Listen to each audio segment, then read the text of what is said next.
Welcome to the Mrs. R Relevant Daily Draft Podcast, brought to you by the Draft Professor. The Draft Professor is a group of podcasters bringing you daily draft podcasts and is home to the only dynamic mock draft simulator which allows fans to mock draft against other fans. The Draft Professor Simulator features a first-round challenge, 5 unique one-round drafts. The Draft Professor Simulator features a second-round challenge, 10 unique 2-round drafts. All mock drafts are always picking against the fans and draft analysts which use the simulator. Every mock, every pick, every time. The Draft Professor also features ranked players functionality, where you can rank your favorite players at every position. Optionally, you can add tiers to your rankings to show what round you have the players graded in. The Draft Professor also features Draft a Team functionality, which allows users to snake draft a team of 22 players to demonstrate your my guys, compare player strengths, and discuss draft prospects in a way no other mock draft simulator can. Thank you for tuning in to the Mrs. R Relevant Daily Draft Podcast. This episode will begin shortly. Well, welcome to the Mrs. R Relevant Daily Draft Podcast, Monday night edition with Josh and Jake. And Josh, how are things treating you on this Monday? Good. I mean, we're less than a month away from the NFL draft. And if you think about it, after you get past pick 3, we really don't know what's going to happen during the NFL draft. This is a very interesting time. But one of the things we do know, at least we've all come to a conclusion on, is Cam Ward is going to be a Tennessee Titan at the end of the day. Today's video or podcast is to try to figure out what the Titans are going to do after that with their 2 second-round picks, their 2 fourth-round picks. Where is new GM Mike Borgonzi heading in the direction with this franchise? We got Titans Zone Jake Robertson, who's on every Monday with me. We've been doing this for the past 5 months, and we're going to really pick his brain to see where year 1 of this Cam Ward, Mike Borgonzi rebuild is going to look like for Titans fans.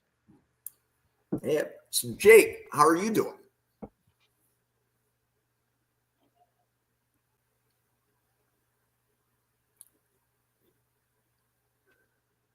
Do we have a delay? Yeah, I see it too. It's okay. So Jake, can you hear us? You might have to get in the minute. He might have to get out and then come back in. It's doing one of those things again. Now we got double Jake. Never mind. All right. I can't see myself. Can you guys?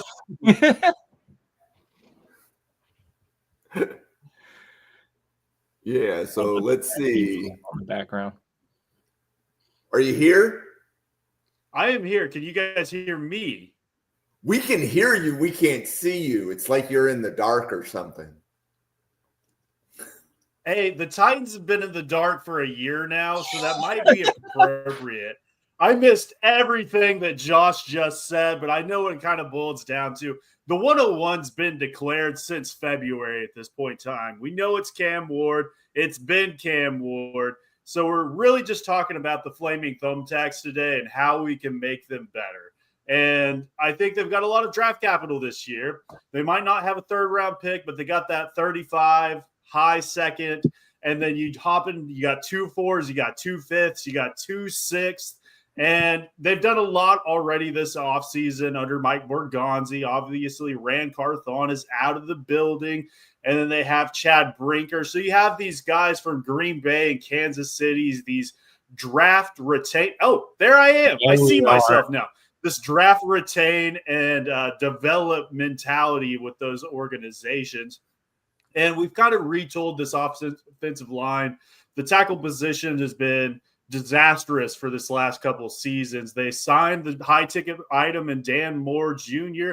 They bring in a Kevin Zeitler to fill in the right guard position. You've got 2 first-round picks there with Peter Skoronski and last year's first-round pick, J.C. Latham. And you brought in Lloyd Cushenberry at center last year as well, which is a former 3rd-round pick in his own right. Did tear his Achilles last year, so I'm not going to say interior offensive line might not be a need at some point this time throughout this draft. But honestly, when you look at this team, you can really add some pieces just about anywhere. So I'm super excited just to talk about how we're going to rebuild this roster. So when I look at the draft, like for my team or any team, I always ask, where do I want to be in 2 years? Whether there's expiring contracts and you want to make sure that you've got, let's say, a player at a premium position that you could fill in for somebody you might let go in free agency. And then also, like with Tennessee, you're at year 2 of the coach and GM, right, Jake? So first year of GM, second year head coach. Got it. So when you look at it like from a macro perspective, do you think it's more of the GM has to get his guys, the coach has to get his guys, or solves the expiring contracts? Like, what do you think from a macro perspective might be a couple of the themes that you think about? This ownership has preached for many years now that we need to hunt together. And they preached it with Mike Vrabel and Rand Carthon, either Mike Vrabel and John Robinson before he exited the door. They bring in Rand Carthon. He gets in there. He has that same continuation. And then they move him out. And then they bring in another guy. So every year we've had this turnover. So I'm going to take a little bit of that with a grain of salt. But when you look at this front office, they've done a great job of just bringing in other failed GMs that were great assistants. I think we have 6 former GMs on our roster currently in the front office. So you're getting a lot of hands in that cookie jar, and they may have not been successful where they were with the head job. I think Mike Bergonzi has a good head on his shoulders, though. Was a key point in drafting Patrick Mahomes, which – good on him. I think that's awesome. But you look at what he did with Kansas City. I mean, you find a L'Jarius Sneed a little bit later. You can find a lot of these pieces, and he understands how to retain those pieces after you develop them, which is super important to me. I think capable future, and they're not going on a spending spree as well, which if you could give Rand a knock, that was one of the things. We saw this flux of cash last year, and he was just putting it on the credit card, and it came back to bite him. You invested in a lot of high-ticket items that didn't return on investment, and that's not what this new front office wants to do. It is going to be building through the draft, and it's hitting on some of these later round guys. You might have the top-end talent, which I think they had a decent, hey, these are our starters. It looks good on paper, but behind them, it's a black hole. So I think that's where we're going to fix this roster and told, which is going to make them competitive down the line. I'm not looking for a Super Bowl this year. I just want to be competitive this year, and then we can start opening that window maybe that next year, year after that. So that's where I'm looking for as a Titans fan. So, Josh, how about you? Like, when you look at a draft, do you look at it as solve what you need for the next 2 years, or are you just, okay, add good players and solve it 1 year at a time? What's your outlook or philosophy as you look at it? Now, everything depends on each and everybody's team, but my thought process is right along your lines. You're building for the future. Yes, you're trying to get assets right now who can contribute right now, but if you're looking at developmental players who can make a great impact in 2 years and you're in a position of a franchise that can take a chance on a guy like that, let him sit and develop properly, then yeah, you incorporate the 2-year plan into it. The cap, the contracts are always going to be a part, and what teams are going to take which positions. But if I'm the Titans right now, which is why I'm so intrigued with their draft and their whole offseason in general, I think this is a real opportunity for them to build a foundation. Not talking about a team foundation, but bringing in the types of guys that will fit this ownership and the new GMs and Brian Callahan's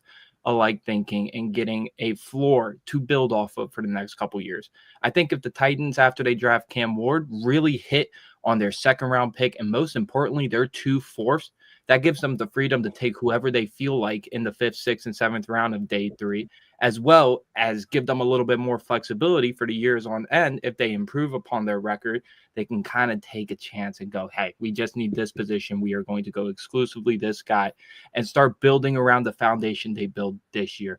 I think this is a very big draft for the Tennessee Titans. So if I'm them, I'm thinking immediate contributors, guys that fit the locker room and the vision that they're trying to in place. They have pieces, so to say, but they have a lot of real needs on their team. Wide receiver, they need an alpha guy in there, along with depth at wide receiver 4 and 5. If you're talking about future outlook and this year, inside linebacker room, they need more guys in there. There's not a certain stud starter you can count on in the next 2 years being there for that franchise. They got some nice pieces, but that's where the 4th round comes in with this draft. They need backup offensive linemen. They improved upon their left tackle, moving JC back to right tackle, and also signed Kevin Zeiler. But let's be real. If you put any of their backups in, I'm not comfortable with any of them being a spot starter. That's with Nicole Petit-Friere also being your backup tackle. I think they can improve upon a tight end too as well. There are so many spots to fill on this team. This is a foundation year in my mind for the Titans. So that's why I'm really honing in on this draft for them. Yeah. So, Jake, I know that we've done a few mock drafts, and I know that it feels like it's either wide receiver or edge that is mocked to the Titans in round 2. So how do you stack up the roster needs? So I honestly think you could argue for the case that you could potentially use 2 players at both of those positions, going 2 wide receivers and 2 edges, because essentially you don't have a starter outside of Calvin Ridley.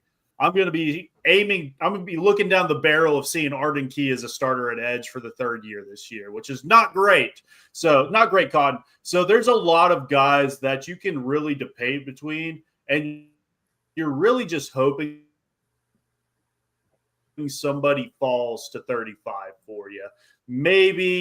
And I know it's been just maybe Luther Burden falls out of the 1st round. You're sitting there and you're just letting that fall into your lap. If he's not there, you can look at a Braden Swinson, a Princely Imanbellen. There's a lot of guys that you can really look for there. And they also have this capital on day 3 to maybe there is a guy sliding down in the 1st. You can move up potentially back into the 1st to get your guy.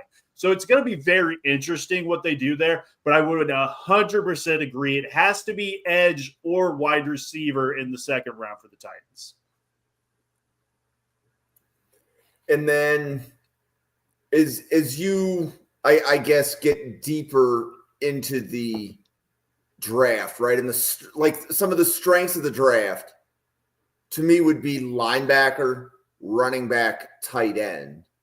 And I know that I've mocked running backs to the Titans, and the Titans fans said, we don't need a running back. So how would you balance? That's very ignorant. I do agree that there is a need at running back. I get that Tony Pollard did have a good season this past year, and Tajay Spears was beat up. I am under the mentality, and you'll see it from a lot of fans, that what's missing in that backfield, it's this bruising back. So you'll see a lot of fans clamoring for a Scatabo, a Caleb Johnson, who did spend one of his top 30 visits in Tennessee. So they are looking at guys like that. I'm under the mentality, I think the big bruising back is overhyped.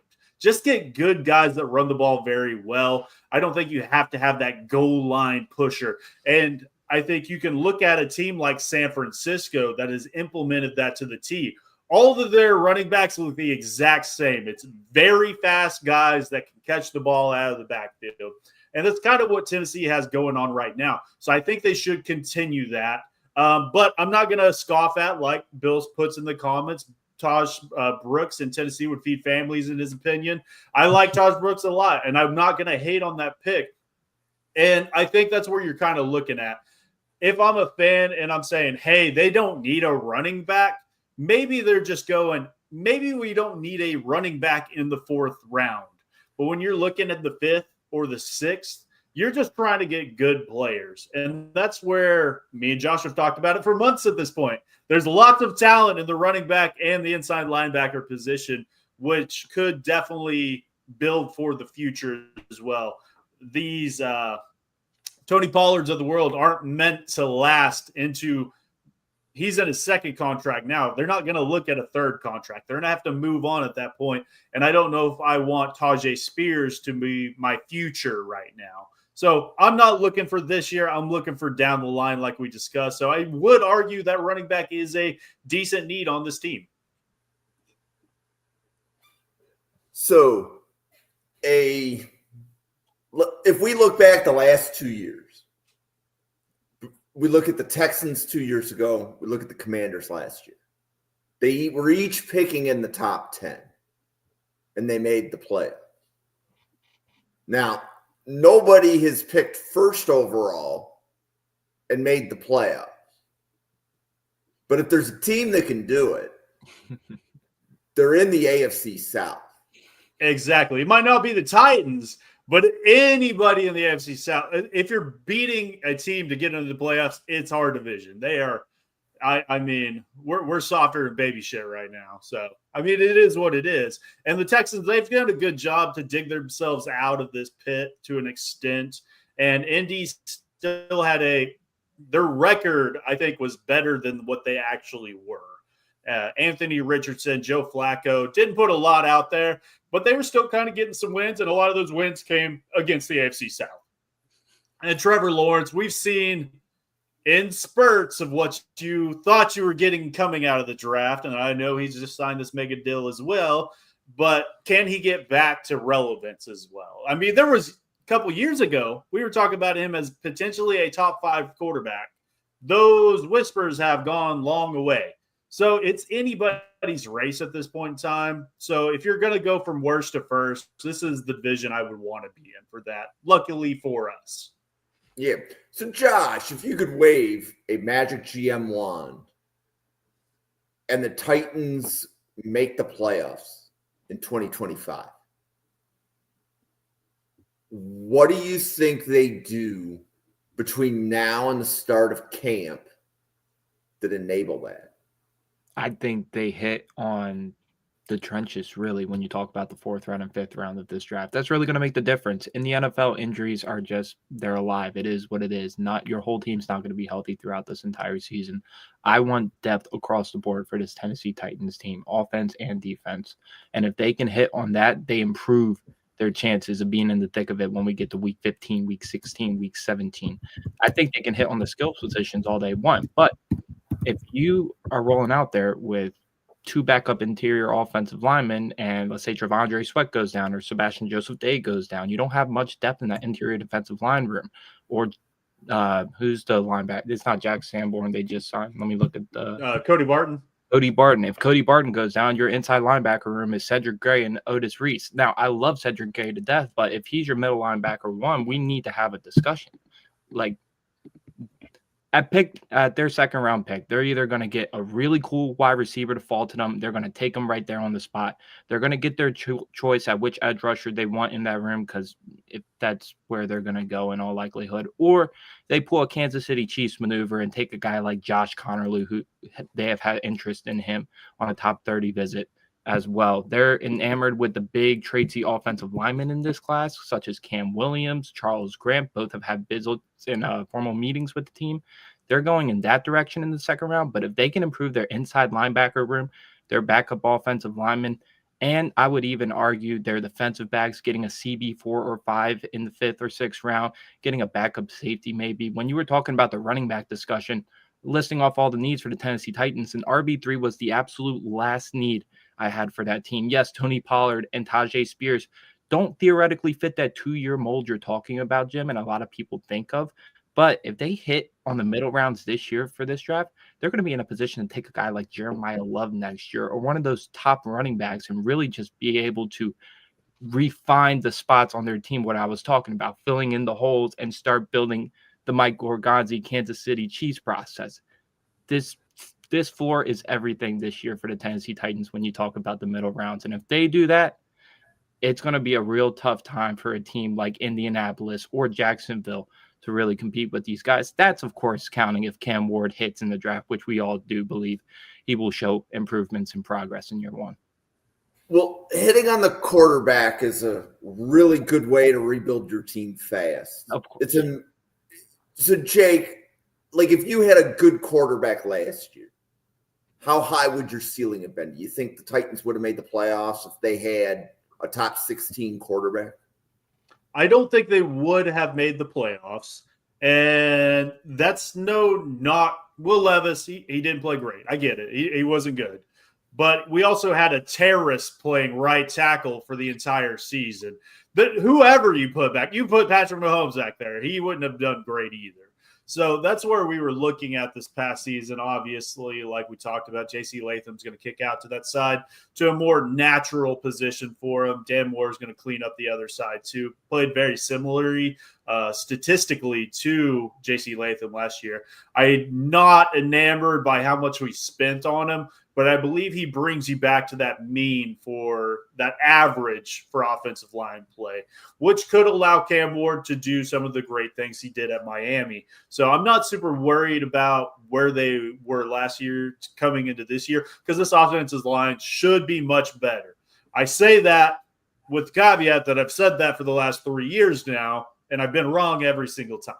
I think they really got it this year, though. So fingers crossed. But it's not – Cam Ward is not going to be successful if Treylon Burks is his wide receiver 2 right now. You have Calvin Ridley and then a Pitt. And I get like Van Jefferson can be a good wide receiver 4/5 for you. That's basically what Treylon Burks is, in my opinion, as well. They drafted Jaquan Jackson in the 6th round last year. He did nothing last year. We brought him in primarily as a returner. He was benched at returning towards the end of the year and offered nothing as a receiver. We saw that early into camp. That's not what he was going to be. They did find a little diamond in the rough in a Bryce Oliver last year, who was a rookie, brings in some decent size, maybe not be an uber athlete, but this is a guy that really started coming on with Malik Willis during the preseason and found his way onto the roster as he progressed.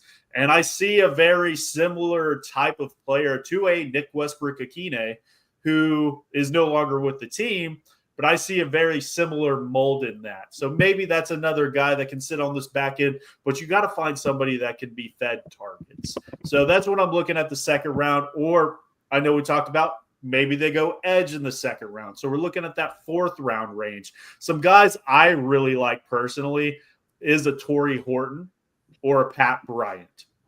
And I think two very polar opposite kind of players. Torrey Horton obviously had the down year this past year. Definitely showed out with his measurables coming back from that ACL injury.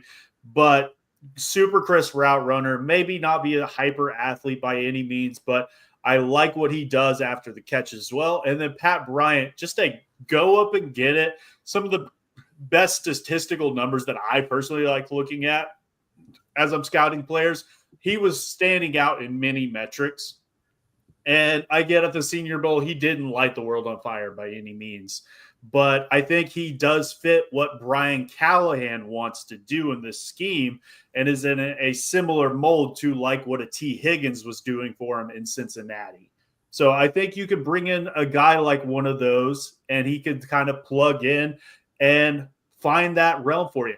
And I have to talk about him just because I'm required to as a Titans fan.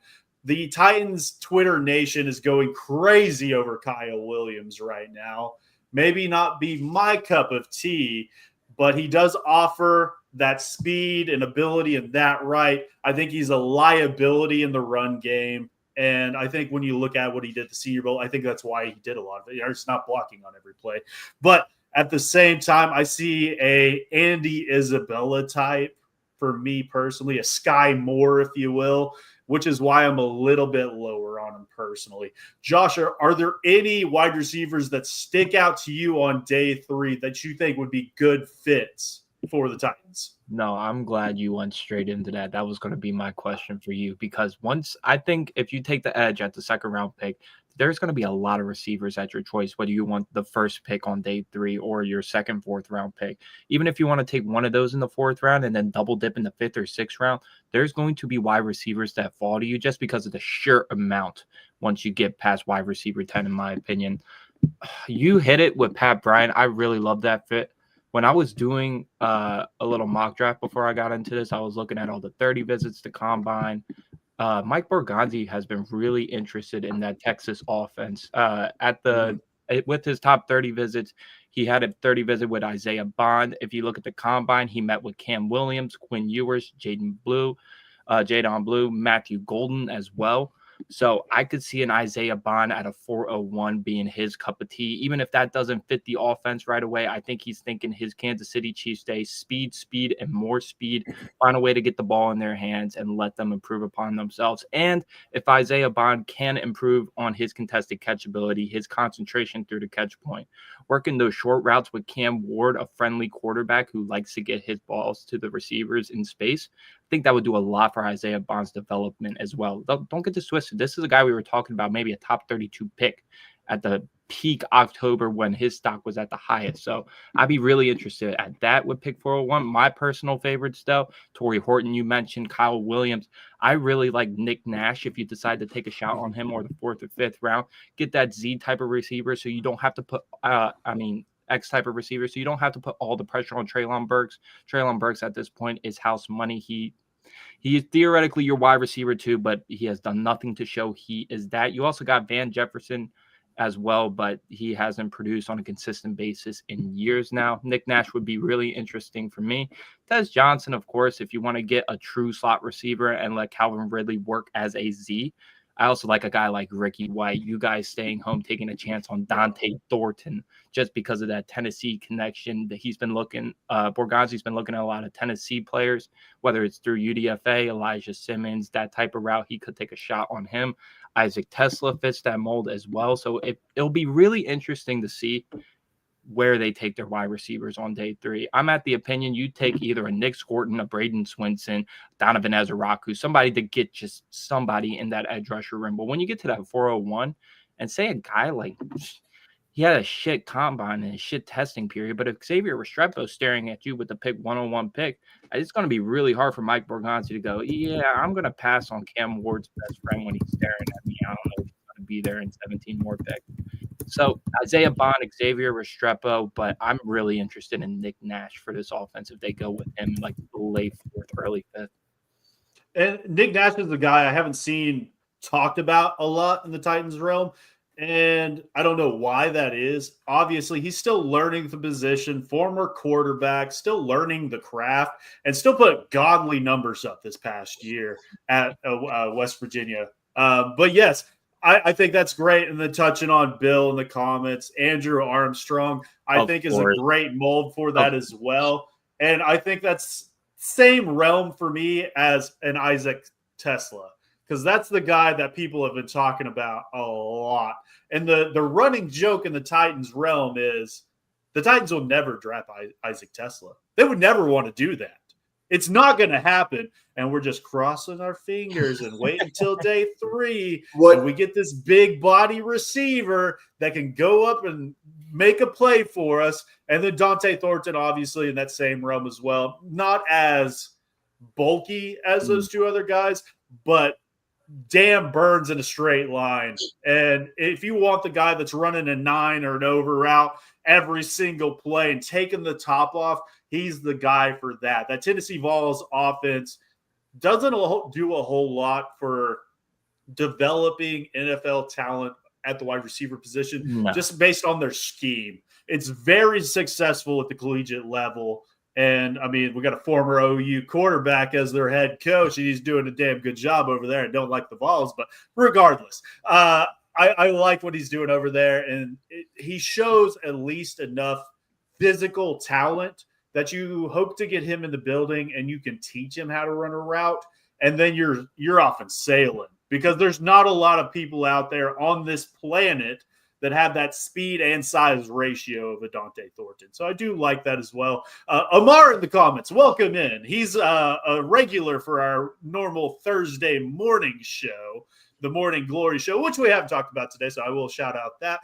Follow me at Glory Day Sports, the Morning Glory Show, every Thursday morning with my co-hosts B. Will and Jonathan Miller, 7 a.m. Central Standard Time. But yes, I absolutely love that. And shout out to Joe Blacko, another regular over there.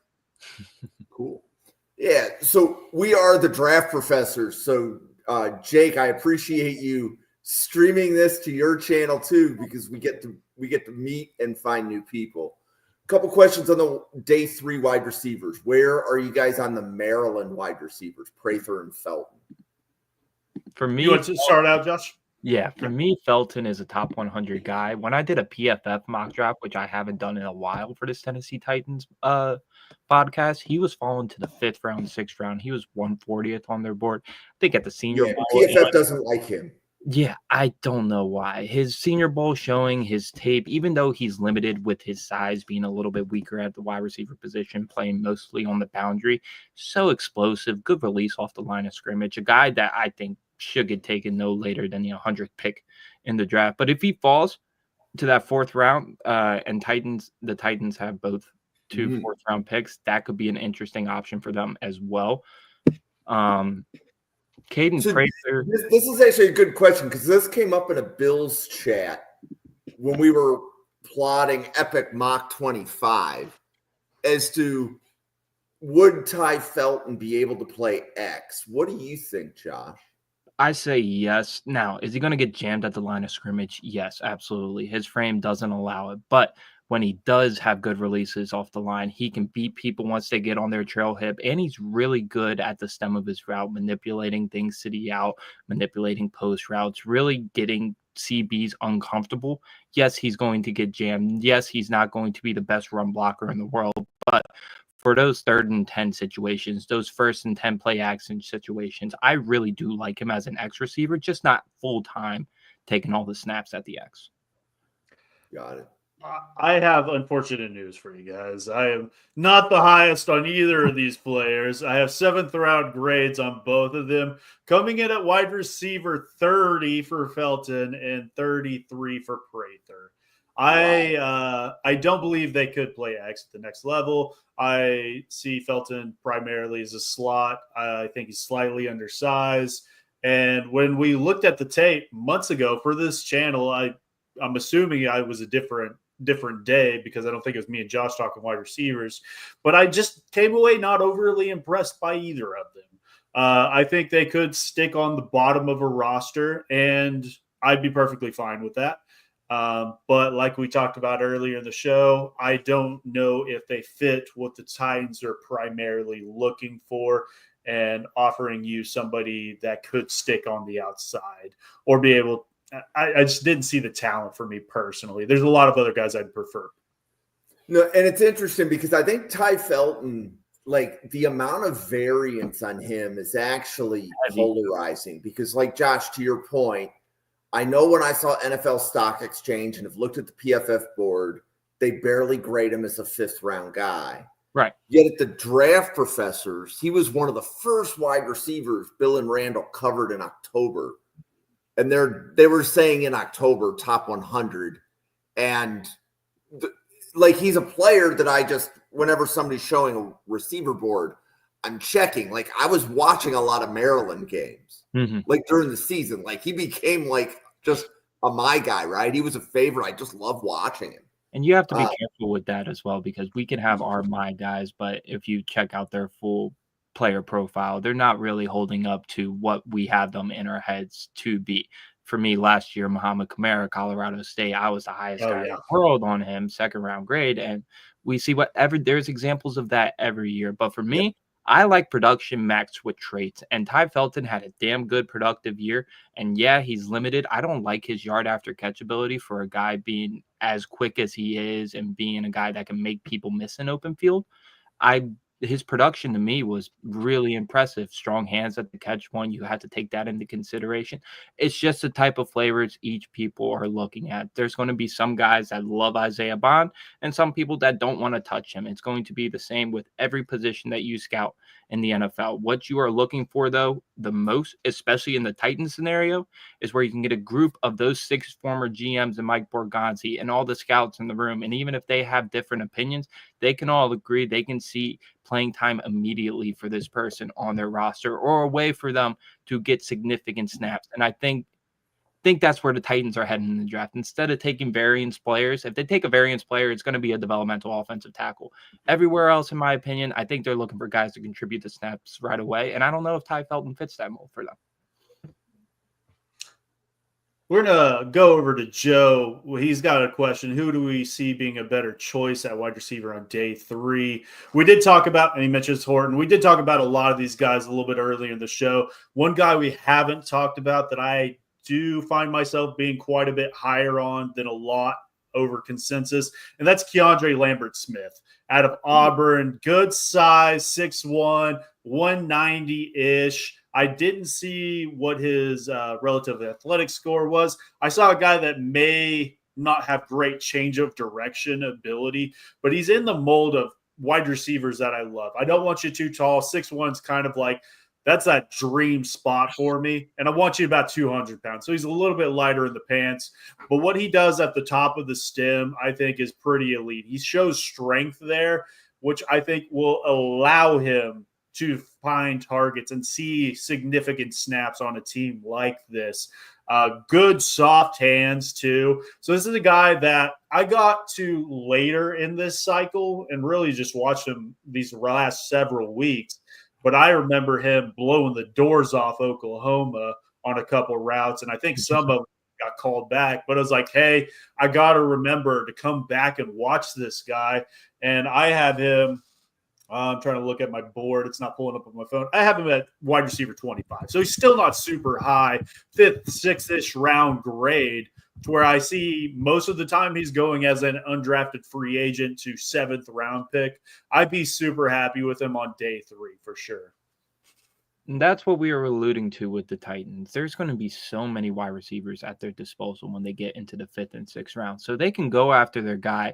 If a guy like a Mecca, Buka, Matthew Golden, Luther Burden, if anywhere where they fall, or they decide to go a little cheeky and get a little Jaden Higgins or Trey Harris on the team, they're going to be attacking 5th and 6th round for those wide receivers. And it's, in my opinion, it's just got to be guys that can immediately contribute. I don't like their depth at wide receiver 4, wide receiver 5, all smaller type body type wide receivers, except for the UDFA that you mentioned coming in this year, Bryce Oliver, and getting some decent amount of work, especially late into the season. I want production on this team. Like we had this conversation earlier. Kyle Williams, you brought it up. I'm not that high on him either, but he's a super productive guy that'll be able to give Calvin Ridley some versatility where he lines up on the field. So if they decide to go that direction, cool. You got a guy that's going to immediately get snaps for you.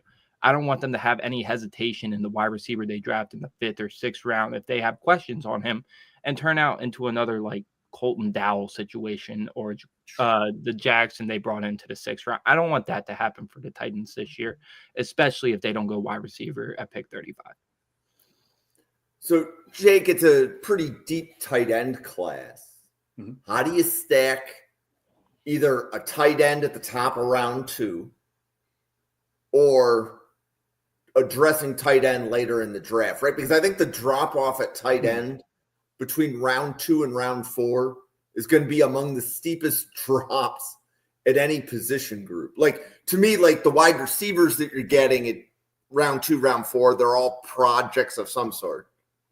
100%. And definitely tight end is definitely a need. You got Josh Wiley, you got Chikakonkwo, kind of similar in their own rights to where they're not terrible blockers. They're not great either. They offer you height and Wiley. They offer you explosiveness in Chikakonkwo. But what they're really missing is this inline guy for sure. And they've tried to go a couple different routes in the years past, bringing in Jeff Swaim and Trevon Westco. Neither were good. So I am shifting a lot of my focus into this draft. And I think there are guys in both day 2 and day 3. If I'm drafting a guy at 35, there's really only 2 names that could ever potentially be for me. That's Tyler Warner, Colston Loveland, because they offer you what you're going to do. I'm not going to be reaching on a Mason Taylor, Elijah Arroyo, Harold Fannin, anything like that. I could see maybe round 3, but 35th overall, not going to happen for me. So I am shifting my focus into that 4th, 5th, 6th-ish round. And there is a guy that I absolutely love. I think he's built like a Lego builder. I think he's built like he's a Steven Minecraft. And I talked about him on the show a couple of weeks back, maybe a month or so ago. And that's Jackson Hawes. This is a guy out of Georgia Tech that looks like he was brought in as that stereotypical fullback in that old style they used to run. They just wanted to give him the ball, let him run forward, get a couple yards, live to fight another day. But my God, I love this guy at tight end. He wants to hurt you. He wants to run through your fucking face. So that's why I've liked Jackson Hawes for quite a while now. I'd be very comfortable drafting him in the 5th round. And there's a decent handful of other guys I would entertain for something like that. And a Jalen Conyers out of Texas Tech, another similar-ish prospect that has great athletic ability that may have gone untapped. So maybe you can get that out of this older prospect. I know usually developing these older, he might be 25, 26 for all I remember. I know he's quite a bit older than everybody else in this class, but there are a lot of good guys in this tight end grouping that could fit a need for the Titans on day 3. Josh, are there any guys that stand out that I might be missing there? No, I was going to hit on the Jackson Hawes point. I mean, when you talk about blocking tight ends, that, in my opinion, he's the best blocking tight end in this draft. That's saying a lot for where his stock is right now. He's getting mocked at earliest in the 5th round. 2 other names I'll throw out, Maliki Malveo out of UCLA. He was at the Senior Bowl, one of the last tight ends invited. He has a really good frame at 265, 6'5". He will give you that presence in line as a blocking tight end, but he also has some jumping ability, some lead contested catch ability that the Titans could be interested, given that they have Chickakongwo as more of a vertical threat speed guy, and Josh Wiley kind of a do-it-all guy. But it's really interesting if you go back to Mike Borgonzi's past 7 drafts working under Brett Veach as that assistant GM, if you want to call it director of player personnel. He's taken Noah Gray, who's been that perfect inline tight end complement to that Travis Kelce. But last year, he also took Jared Wiley out of TCU, kind of more of the skinnier, taller frame that can give you the versatility, playing on the outside at times. So I don't know which direction he's going to go with that tight end. It'd be my bet, though, that he takes a blocking tight end. Jackson Hawes, of course, being at the top of that list. I could also see them going to UDFA route and bringing a guy that can actually stick on the 53-man roster. Caden Prescorn comes to mind, tight end out of Ole Miss, limited athlete, but will give you that presence at the line of scrimmage. You also got a guy like Ben Yursavage, who actually has been picking up a lot of steam as of late as being one of those day 3 guys that will for certain be at the top of teams' boards, but I could see that happening as well. But whether it's taking the Jackson Hawes premium or settling for like a Mateo or taking a UDFA guy, expect at least 1 or 2 rookie tight ends on this Tennessee Titans roster to be competing for that tight end 3 spot. It's very interesting with this tight end room. I know we have the Wiley Chickakongwo talk that's going on here. They did find a kind of similar role to that Bryce Oliver at wide receiver, and that's DMR. Martin Robinson was a rookie last year that had one of the most underrated off seasons out of the entire NFL, I'll say. This is a guy that came in as an undrafted free agent and found himself on the 53-man roster on week 1.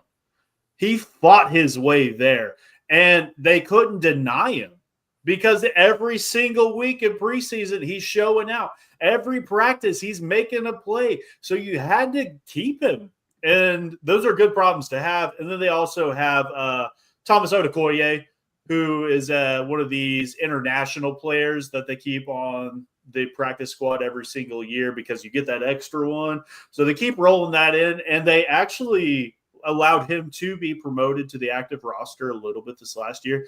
And nice. I think he does offer you a blocking element that might be above the other 2 starting tight ends. but I don't see the future where he is brought in. I will say one guy that we haven't talked about that they have been linked to is Terrence Ferguson out of Oregon. Yeah. Who is kind of not what we're talking about here. It's not a great blocker, but he offers you a lot from the athleticism standpoint. I think he is the most athletic tight end that's coming out this year if you're just looking at relative athletic scores. And I wouldn't mind that on the start of day 3 either if he sits there. I think this is a guy that probably goes in the 3rd round just based on those traits. But maybe if he is there in the 4th round, maybe you take a swing there and potentially get a replacement for one of these guys in a couple years as those contracts expire. We're talking about it here today. Hey, it's not what do you get out of 2025, it's what you get in 2026, 2027, 2028 style here. So I think that could be a potential if that talent falls. Why not take the talent over a need? Okay. Why don't we pause for quick station identification, because we have a lot of new people in the chat. So, Josh, you want to introduce yourself to these fine people, let them know who you are and how they can find your content. Yeah, glad to have Titans Media here for a little Monday night action, talking about your team, going through what we think they should attack in the draft. You can follow me at Twitter at juice_T23. I'm live here every Monday night with Jake for the past 5 months here on the NFL Draft Fanatic podcast. We have made substantial gains throughout the entire college football season, now getting into draft season, and it's only going to continue to keep going up and going up. So make sure to hop on the train now before this becomes what we expect it to become. Let's just say that. So we're here every Monday night, me, Jake, and Jim. Everybody give Draft Fanatic a follow as well. And then all of our draft professors, everybody watching.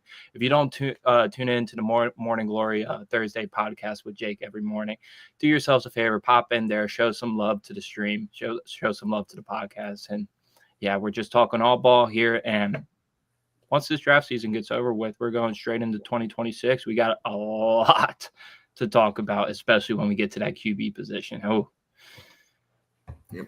Jake. Yeah, follow me at Glory Day Sports, all socials, primarily on X if you actually want to see me post something. But then, yes, just like Josh said, the Morning Glory show every Thursday morning, 7 a.m. Central Standard Time. Go give us a follow over there. Hit that subscribe button. If you're tuning in from the chat and it's your first time checking out this show, but you check out that show, what are you doing? We've been doing this for like 4 months at this time, maybe even longer.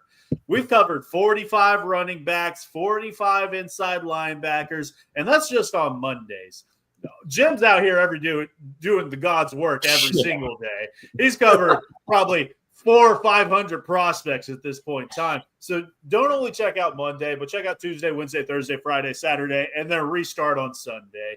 But yes, follow me there at Glory Day Sports, and then go check out Jim as well. Jim, give yourself a shout out as well. Yeah. So you can follow the channel at NFL Draft Fanatic. No, I am Fanatic. It is the same on X as it is on YouTube. So as Jake and Josh said, we've been here since November doing nothing but draft content. And I'll make a promise to anybody that is catching us for the first time. When the Titans or your team drafts somebody in round 5 and you're like, who is that? Go check the Draft Professor podcast channel. There's a good chance that we have given that player 8 minutes. Jake and Josh had to go through a lot of linebackers, right? Because they did about 45 linebackers, and only about 25 get drafted. So if your team signs a UDFA linebacker, there's a good chance that they spent 8 minutes on the linebacker, and you just have to go find the linebacker playlist or the cornerback playlist or insert position playlist. So the YouTube channel has scouting reports and draft content like no other. Daily draft content here. Every day I am here doing draft content. Mondays it's with Jake and Josh. Bill Sparks, you can there we go. Bill Sparks, you can catch him on Wednesdays. And did I see anybody? No other draft professor stop by. So the Draft Professor, we are 52 people that podcast on the draft. 16 of us are here every week. And then several guests. You might know James Foster. You might know Sam Teets. They've been on the station too. So we have a lot of people pumping out draft content. This week, Epic Mock 25, Thursday, Friday, Saturday, we are covering 257 players. So when my handle is the draft fanatic, that isn't a lie. So how many other podcasts are going to cover 257 players in 3 days? We are, because we have people like Josh, we have people like Jake, we got people like Bill Sparks in the chat. Their boards are pretty big. So they're going to be able to talk about anybody that you draft. The boards are there. And I think, Jake, are you going to be doing a war room, I think, with Drew for part of that, right? Yes. I was going to give a shout out to Drew, Iron City Film. I know a lot of Titans fans are familiar with him as well. We're going to add a couple other Titans media people in there as well to help break down this mock draft, the biggest mock draft of the year. And then we'll be going live for all of those picks as well. So go give him a follow, give me a follow, give anybody else that's going to be involved a follow. And we're going to dive deep into the Titans specifically for 3 days. So it's going to be super exciting. Super excited for it. Yeah. And then, like Jake said, he's bringing on other Titans celebrities. One of the people from Draft Diamonds is going to be in the Bills War Room. Right. So we've got people, different teams are pulling in whoever their media people are. And we're building war rooms, and this is going to be a mock draft like you have never seen before. So each team's going to cover it their own way. And then for rounds 4 through 7, we're going to kind of come together, because rounds 4 through 7, that's where the podcasters make all that hard-earned money that they don't actually make. Because not everybody can podcast rounds 4 through 7. Right? Your board has to be pretty big for, who's ever going to get a name pulled out that they haven't seen before. So Saturday night will be a treat. But we are going to go do a Titans mock draft. And if you are not familiar with the Draft Professor, this is a simulator that I designed. And then we built a podcast network around it. But what makes this simulator unique is that the fans control the picks. And what I mean by that is there's a good chance whoever we draft for the Titans now is going to be, if I do a mock draft for Buffalo, we might see the Titans take some of the players we took in this mock. So it is learning who the fans like. So we are going to do 7-round Tennessee Titans, and we will go. So, Jake, is there any discussion at pick number 1 at this point? No, and it's one of those things you just have to come to terms with it as a Titans fan. I personally have Shedeur Sanders over Cam Ward at this point in time, but it is the Cam Ward free space for all mock drafts at this point in time. There's no need to discuss it. Cam Ward's the guy for the future, and I think he can be very successful. And I say that they're very close. They're basically back-to-back in my rankings. But Cam Ward, he's our dude. Might as well not even discuss it and just next on to pick 35.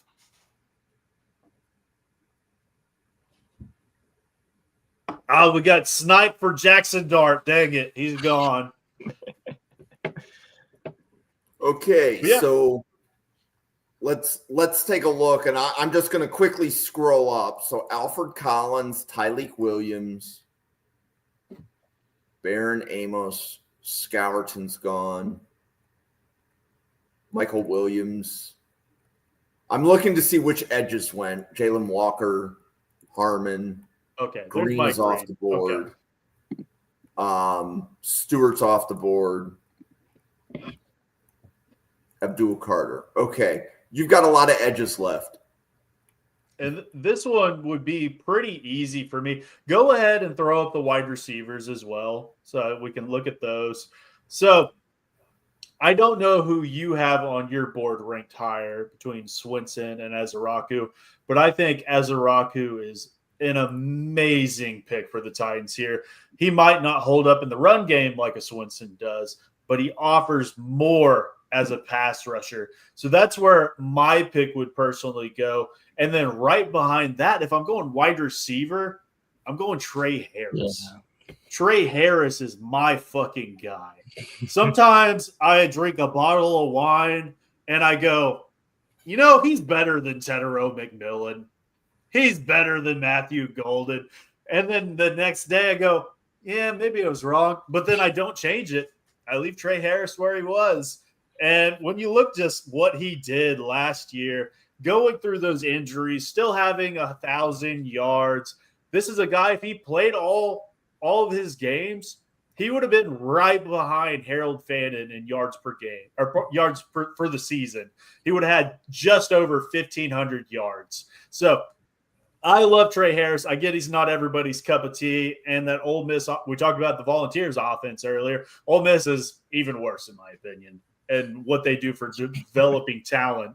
But when you look at what they've kind of done over these years, passing a DK Metcalf or a player Titans fans are very familiar in, and A.J. Brown, who I get it's not the same offense that they were currently running there, but I think he could be a player like that. But who are you thinking, Josh? Because I always want to get outside perspectives that aren't invested in the Titans. So, Josh, if I remember correctly, you have a first-round grade on Swinson, right? Yeah. Remember how that caught up? We're here. Anyway. Hey, everybody caught up. Yes. Anyways, you hit it on the hammer with the edges and the wide receivers. If a guy like Luther Burton or Emeka Egbuka or Matthew Golden or Nick Scorton, in my mind, those are immediately the picks for the Titans if they are there for them at 35. If not, the three guys you mentioned, Braden Swinson, Donovan Ezeraku, and Trey Harris are the top three picks that I would look at and decide between. If you want to say, F it, I want that. I want what Treylon Burks was supposed to be in theory and just get him right now. Go get Trey Harris. Yes, I absolutely love Trey Harris in this spot. But for me, we discussed it earlier, the wide receivers in day 3, they're going to be too intriguing for them to take one at this spot and reach just a slight little bit on Trey Harris, in my opinion. So it'd be between Braden Swinson and Donovan Ezeraku. I have my board pulled up. Braden Swinson is the 26th ranked player on my board, and Ezeraku is 38th. So in theory, late first, early second for both. But I'm going Ezeraku in my mind for the Titans just because of the scheme they're running. They're running their 3 interior defensive linemen with the nose tackle. T'Vondre Sweat heads up on the center for most of the snaps. Jeffrey Simmons, given that versatility, line up outside as a 5 or a 7 when need be on those 4-man fronts. They run those 2 outside linebackers, and they're looking for a guy to drop back in coverage if need be and be kind of a patroller on that second level. And no, I do not like Donovan Ezeraku as a run stuffer at the line of scrimmage, but if you let him float off the line and just let him play kind of like a hybrid will linebacker once he gets off that outside linebacker position, I love what he can do chasing down defenders backside from that position. But his explosiveness off the line, his versatility as well, I think it's just too much of a scheme fit to pass on Ezeraku at this spot. And you're pretty damn happy with him considering how your edge room is looking now. And now you have a little bit of depth in that room, so you don't have to press for one at the beginning of round 4. Okay, so we're going to make the pick Ezeraku? Yep. Okay, so just an observation. He's 23rd on the Titans board. We're picking him in round 2. So when we're done with the mock draft, we're going to see if he is still 23 or if he moved up. So generally speaking, if you're new to the simulator, anytime you pick a player, they move up. So second round, you might need to pick them 2 or 3 times to see them move up, but they do move up. So we're spinning into round 4, and we've done quarterback, we've done edge. Is this going to be best wide receiver available? Draft. Maybe.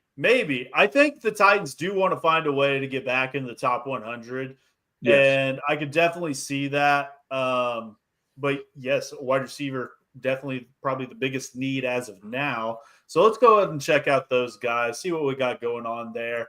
3 guys that we talked, 4 guys. I mean, everybody that's sitting there are guys that we've already talked about on this podcast. So there's definitely options there. I really like Horton. I think I personally, looking at my rankings, I have Pat Bryant over Torrey Horton personally, but I understand the argument for either of them there. Go ahead and throw any of those wide receivers over Judkins in round 4. Hey, Quinshon Bean was ridiculous, first and foremost. I'm just gonna go out on a limb and say he's not gonna be there. Go ahead and throw up the corners and safeties for me, because this is two position groups we haven't talked about tonight, and it is still a need at both positions. They just released Chidobe Awuzie just a couple of weeks ago, who was your preeminent starter for you, opposite of L'Jarius Sneed, and dealt with injuries in his own right. Both of them did, and that's why Awuzie's no longer with the team. But L'Jarius Sneed, you're hoping you got a guy there. You got hopefully a draft gem in Jarvis Brownlee Jr. last year out of Louisville. You got a gem. He showed great promise, and he fit the scheme to a T. This is a guy that everybody in Titans draft media talked about him throughout extensively, just because he gets in your face, and he's a L'Jarius Sneed clone, basically. And then you got Roger McCreary, who short arm, slightly undersized, but has been a menace as well. So you've got three decent dudes there, but behind them you brought back Darrell Baker Jr. You got Gabe Judy Lawley out of Tennessee as a rookie last year. You could definitely bring in a guy like that.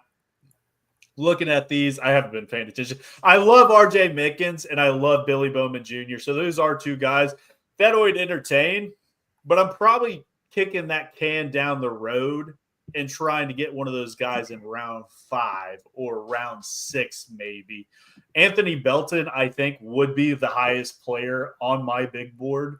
And maybe that's a point in time where you go skill over need. That's maybe a potential resolution as we go into years past. And Kevin Zeitler, old dude, not going to be around for maybe 2 years. If you're lucky, could retire after this season, maybe. Maybe at that point in time, you kick in J.C. Latham to guard potentially, and you have Anthony Belton out there on the edge or their perimeter. I'd be fine with that. And I think just kind of looking at it, I could go either way. I think you're kind of pushed into a corner to where maybe you do have to grab one of these wide receivers. Yeah, I think that's where I would land. What do you think, Josh?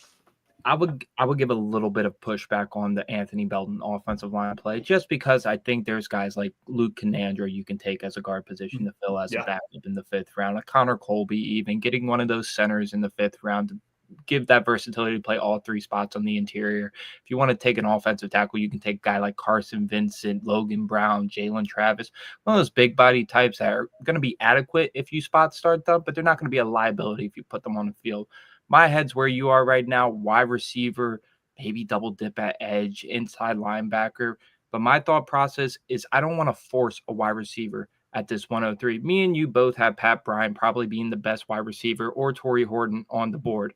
But if I'm looking at the Titans 30 visits and who they've been interested, one of the few day 3 wide receivers that they took a 30 visit with and has been getting a lot of steam in draft media is Kyle Williams. We already discussed him earlier on the show, but that's where they're showing the most interest. If I'm the Titans, I'm taking my CB4 and somebody to step in as a starter if one of those two go down, and waiting for a guy to fall at me at 416 to take somebody you're more comfortable with at the wide receiver position there, instead of trying to pull a guy and not being so sure and then getting slim pickings of choosings at the cornerback position, taking that risk that some of your guys high on the board won't be there.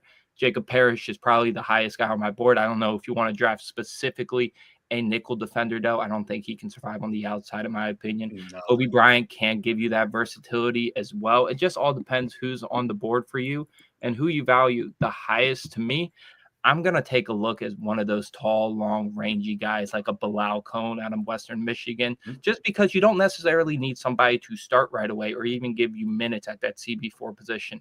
But if you can develop him, and this is a 2-year guy we're talking about, it's a guy that gives you flexibility on L'Jarius Sneed once he gets to the end of his contract, keeping Jarvis Brownlee on the outside and theoretically keeping McCray, and then bringing somebody in, whether that's through free agency or the last picks of this draft as a back, as well as safety nickel hybrid with a Billy Bowman and Sebastian Castro, etc. But I would take a Zav Frazier or a Bilal Cohn, in my opinion, and then come back to wide receiver at 416. So I can for sure get a guy that I'm comfortable with. Jim, go ahead and throw up the edges for me. I want to confirm what I saw. I saw it too. You saw it, Whoa. I see 3 guys there. I'm like, yeah, I'm sprinting in Yep. the card at that point in time. Oh. Josiah Stewart, is- I'm not the highest on James Spears, but by golly, 4th round James Spears, I'm in. JTT's Right. down there too. So Yeah. remember, if people don't pick them on the simulator, they drop. So this tells you that nobody's picking them. That's what that means, right? So they're I here. would be The same thing sprinting with in that Judkins. card. Yes, I would be sprinting in one of these cards. Personally, I think everybody more than likely would. Yeah. I do agree with Josh. You could maybe there's an inside. I didn't look at the inside linebackers corner. I think a Coney or a by golly, a Kobe. Kobe is my dude. We know that. I talked about it on the show just a week ago. Absolutely love Kobe Bryant. But let's go ahead and throw Coney in here because it's a guy that I might be a little bit lower on, but I might need to go back on the tape. So I'm perfectly happy with that. And then we can circle back to these wide receivers because there was 3 guys that we liked. You're hoping one of those 3 are sitting Kobe there for goes you. directly next. That's Yeah. hilarious. See, And that's personally, I would go Kobe. That's why I was and talking about the Kobe and Gordon Jacob went, Harris going back Brian to went. back. Omar Norman Lott is another guy that I'd Mhm. probably run the card in there. But let's look at the wide receivers now. And this, Take your team. Kyle, I talked about Kyle Williams earlier. Not the biggest high. I'm not high on him by any means. There's talk. I know James Foster was talking about him at 35. I can't get on board with that there. 4th round Kyle Williams, though, I'm all in. Let's go Kyle Williams here. No need to think about it too long. And then we're hopping into the 5th round. So we've addressed the wide receiver position, the corner position, the quarterback, and edge at this point in time. So still a lot of holes, but we've done a good job thus far. So are you thinking linebacker, safety, or a double dip? Or what are you thinking? You got to go talent, but probably one of those 3. And like Josiah Stewart, if he's there, you're running it in. But let's go ahead and throw up the linebackers. We know that's why me and Josh are here. We love talking these big athletes. Cody Lindenberg there. Kobe King is probably my pick. I absolutely love Kobe King. Chandler Martin is probably those 2 are my guys in my opinion. I love the boys in blue with those 2. So I think that those are good fits. Let's look at the safety class as well because both of those could be a big need. We have Amani Hooker. They brought in Xavier Woods, and you don't really have a whole lot behind that. You got Julius Woods, the other Woods brother. I really like Jonas Sanker. Played 8-man football in high school. Has great physical talent. Still kind of learning the position over there in Virginia. But I saw a lot of high-end traits for him. And I absolutely loved his tape. And there's a guy that I kept going back to. And then Latham Ransom's there as well. Another guy that's probably safer. But I might be going upside with Sanker there. So between me, it's Kobe King and probably Jonas Sanker personally. What do you think, Josh? I think you're right on looking at the safeties right now and getting that out of the way before we get into the 6th round or the 5th round where we can take an inside linebacker. I'm right with you. Kobe King is my highest rated linebacker on the board. And there's a lot of guys that I'm really comfortable taking at this spot. But if I'm going back again to who they've interviewed, who they've been with at the combine, because this is not like a Tennessee Titans team that's making a smokescreen with who they're interviewing. Mike Borgonzi is going thoroughly through this process. And with this being his first year under the helm as the Titans GM, I think he's going to be more comfortable with the guys he's been interviewing, especially on late day 3 with his pro day visits, his local visits, virtual Zoom meetings. A guy I'm circling back to is Teddy Buchanan out of California. Oh, yeah. A guy that he's been interested in, had multiple meetings with him. I could see him easily being a Tennessee Titan, as well as some other day 3 linebackers that you're going to have your choice with. Colin Oliver, who can give you that versatility, playing outside linebacker. You can move him inside. Shamar James kind of being like that Cedric Gray mold with maybe a little bit more upside just because of the height, weight, speed, athletic ability. There's going to be your choosing there. But the safeties, I think, are better prospects in my opinion. And Jonas Sankar is my highest rated safety on the board. You could go toolsy, tradesy with a Malik Verdon. You could get more of a downhill thumper with Latham Ransom. But Jonas Sankar is the smartest safety on the board for me. Very well-rounded and shows up in big moments when it matters. Sebastian Castro would also be a good pick, in my opinion. I have those two graded fairly similar. Sebastian Castro and Jonas Sankar, but those would be one of my two picks. I would go Sankar on this, though, like Jake said. I do have Bowman over Sankar, but I like Sankar a lot, and I think he brings a lot of physical attributes that the Titans are lacking in the back end right now. So let's go Sankar. And that was our first or second fifth-round pick. That was our first fifth-round pick. So we're coming back here, and now this is the point in time where obviously we just looked at inside linebackers, so it's still on the board. But this is where I might take a peek at the running backs and just see, hey, who's out there? I don't think Quinshon Judkins is still going to be there, but you never know. He still might be. He was there before. He went after. He went early in round 4 to New England. And this is what we don't have to click it. There's Dylan Sampson sitting right there for you. Yeah, and this is a guy that is RB4 for me right now. I absolutely love him. He's a blur. But then there's RJ Harvey right there too, who is the guy I have right over Dylan Sampson. So there's a lots of players. And then Ja'Cory Crosby-Merritt, I'll shout his name from rooftops for years to come. Absolutely love the kid. LaQuint Allen, Kyle Minogue guy. But what this tells me is there's still a shit ton of talent on the board there. Yeah. Maybe, why not wait there and get one of these guys in the 6th round? So I'm perfectly fine with that. We've addressed a lot of these positions. Maybe this is the point in time where you could also double dip at a wide receiver or edge position as well. I do like Carson Vincent as well a lot. That's kind of my guy.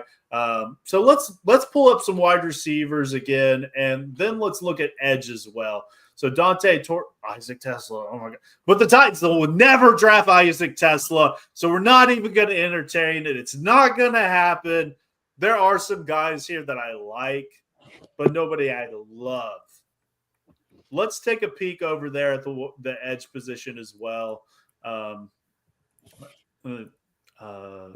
Q, Ja, Fadil. I like all three of those guys. Q is a guy that I really like. Iron City Film, Drew was talking about him earlier this week, how it's a guy he's rising on. I don't think he'll ever be a starter for you, but a situational pass rusher with upside is kind of what I'm looking at there. And that's a guy I could definitely get behind. Is there anybody I'm missing here, Josh, or any position that you might want to take a peek at as well? So, in my opinion, these running backs on the board, whether that's Dylan Sampson or RJ Harvey, they won't be here, but that's ridiculous that they're here in the first place. But you're right. There's so many running backs that are going to fall to us in the 6th round with our 2 picks. We'll let them slide, even though the talent obviously says those are the best players on the board. I like what you're thinking looking at the edge rushers. In my opinion, Q Robinson's probably not going to be there. I don't think Elijah Roberts is going to be there out of SMU. Those are a couple guys you can get out of your head theoretically. And then Vernon Broughton, even though he's been a late riser for a lot of people, he could fall to the 4th round. I don't see him falling into the 5th round with where we're picking right now. Caleb Johnson did take a visit as well, which was very intriguing to see. That only running back, who's a top 5 running back, mostly by consensus, getting a visit for the Titans, where we don't think they're going to touch a running back in the top 100. But you never know. It's the draft. We don't know what we're talking about. But it's too hard for me to pass up a linebacker here after we saw 3 of them go when we took our 4th round selection. And I'm going to circle back again to Teddy Buchanan. You could take Chandler Martin here as well, Jeffrey Baza, Shamar James. But with who the Titans have been linked to, I think Teddy Buchanan would be a fit that Titans fans would go, who is this guy? And then turn on some highlights, watch a couple of his games and go, okay, I see the vision. All right. I think we covered Teddy Buchanan in the first week of doing the podcast together. If it wasn't the first, it was the second. So we're talking months ago. We're breaking him down. with like Tyree Powell and this handful of these other guys in that first week. And it's a guy that I might even need to revisit again because it's been so long. But I remember loving his ability to cover in zone. He's got some physical talent. He's still learning the position. And he's got his younger brother there, if I remember correctly, as well. That's still coming along there at Cal. And that's a dynamic duo. So maybe next year when he's coming out, little bro, you get that tandem. And you get your inside linebacker. Exactly. I blacked out. I have no idea where we are. We talked about so many players. Let's wait on Teddy. 5. Okay, let's wait on Teddy. Let's wait on Teddy here. Let's go back. Who did we talk about? So let's look at the. We talked about there are still a lot of running backs on the board that you wait. Not any loves at wide receiver. Let's go back to edge, and there was 3 guys that we were looking at.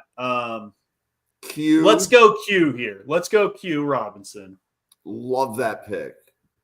He's one of my guys, so I like that pick. And RJ Harvey, the knife to my heart. It's fine. I'll be okay. That's what I mean. And then we're back here. I mean, if you look at this point, you have to run Dylan Sampson in. He's hometown kid. You got to sell tickets in this new stadium that we're building here. And Cam Ward, he's going to do a lot of it. But you got to get the volunteers on board. You have to coddle to the fan base sometimes. And what he offers as a speed element is elite. I get he's got ball handling ability or issues from time to time, the fumbles, the rock hits the ground.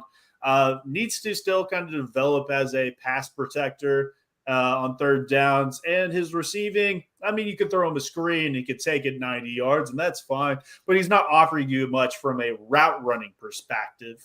So I think you get a great back there. And then you have that 3-headed monster with him, Pollard, and Spears, and you're super happy for years to come, even if Spears or Pollard don't pan out in the long term. You got that guy waiting in the helm that might just be able to take over, maybe even in year 1. And I see you highlight him there. Way to my heart, Jackson Hawes out of Georgia Tech. That's another great player that we can definitely entertain. I know we did want to look at the wide receivers and potentially the linebackers as well. Dante Thornton sitting there, Isaac Tesla, they'll never take him, so don't entertain it. So let's go ahead and look at the linebacker position. And if I recall correctly, this is our last pick. So it is. Bassa's sitting there, like him. I like Teddy Buchanan. RJ Mickens, a guy that just went, is a guy I would definitely look at as well. But I am perfectly fine getting a Teddy Buchanan here. When you look at this inside linebacker room, it's a lot of see ball, get ball. You got Cody Barton, who is a hazard in pass protection. In coverage, still kind of developing. He's Kenneth Murray to me. They trade Kenneth Murray. They brought him back in. Different player, obviously, but obviously very similar.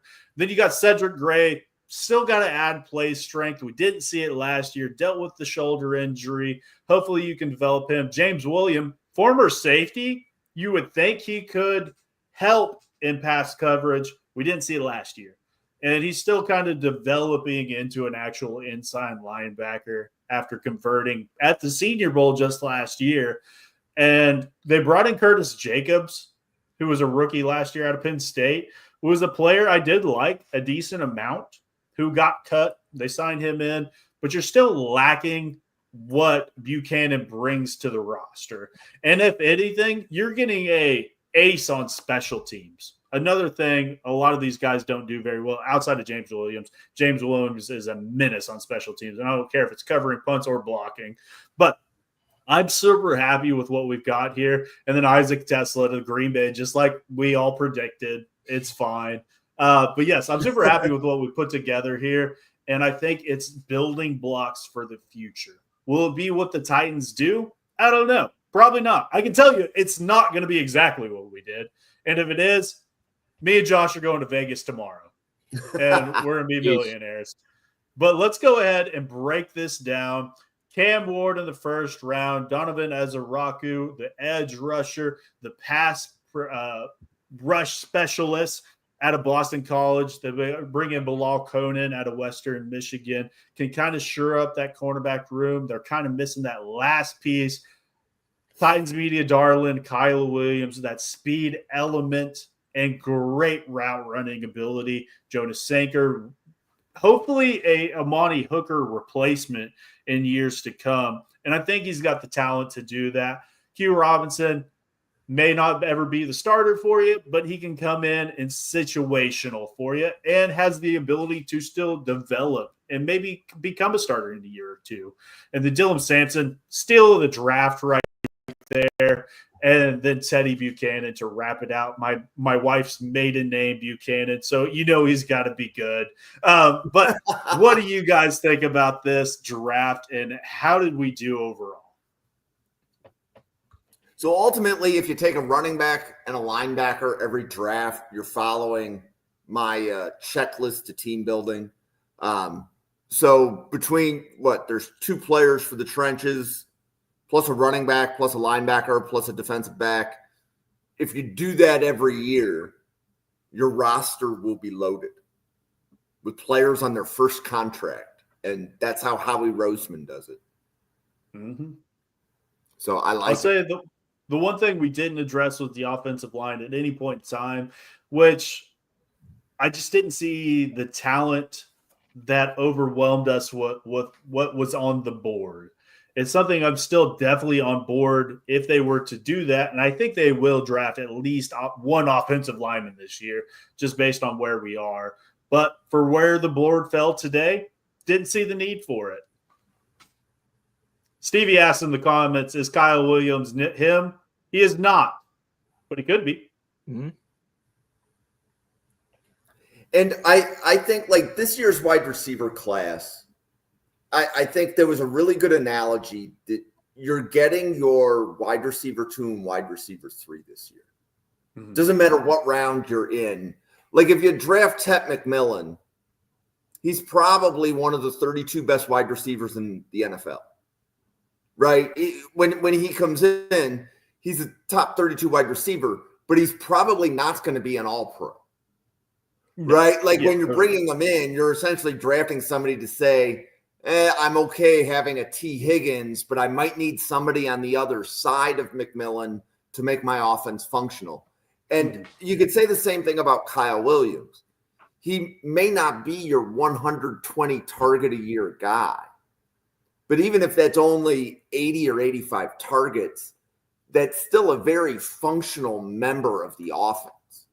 So you're getting, maybe this isn't the right year for your fantasy football team, but this is the right year to build your team. If you're an NFL team, this is a really good draft through rounds 5 and 6 to just get solid starters, role players, and contributors. So 100% agree. You can even go at the top end. Emeka Buka, I absolutely love. I think he is a star wide receiver too. But I don't see him as a true X wide receiver 1 for you. I think he can play every single position for you. And I view Luther Burden in a very similar right as well. I don't think they'll ever be a Justin Jefferson, Jamar Chase, but they can offer so much to your offense and can take off a lot of the insight to your wide receiver 1, which I would definitely agree. Steve in the comments asked, what do we think about Jimmy Horn? So undersized at that. He's 5'10", 160-ish pounds. I like what he offers. All 3 of these Colorado receivers, very similar rankings for me.